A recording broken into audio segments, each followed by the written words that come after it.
আসসালামু আলাইকুম। আপনারা দেখছেন পরিচর্যা টিভির পক্ষ থেকে পেঁয়াজের জমি।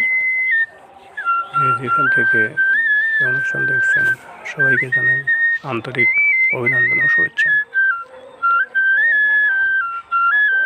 পাবনা জেলার সাঁথিয়া থানার পেঁয়াজের জন্য বিখ্যাত।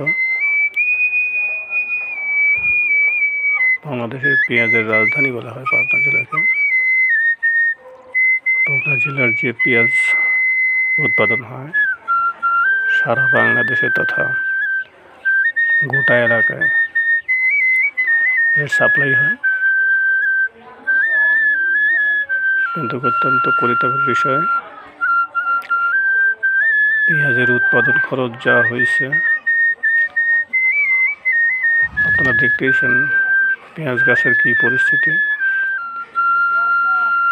অবস্থা খুব একটা ভালো না। পেঁয়াজের মাথা পচা, ফলন অত্যন্ত কম। 1 বিঘা জমিতে যে পরিমাণ খরচ হয়েছে তাতে দেখা যাবে যে পেঁয়াজ বিক্রি করে সে পরিমাণ টাকা উঠবে না। পেঁয়াজের যে বাজার, এই বাজারে কৃষক বাঁচবে না। কৃষক বাঁচলে দেশ বাঁচবে।